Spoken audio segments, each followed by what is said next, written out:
চবে গৰা কাষতে আশাৰে দুচকুৰ মৰমে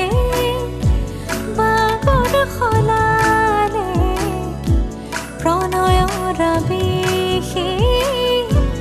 আবিৰ সানিলে উন্মনা মনৰে কবিতা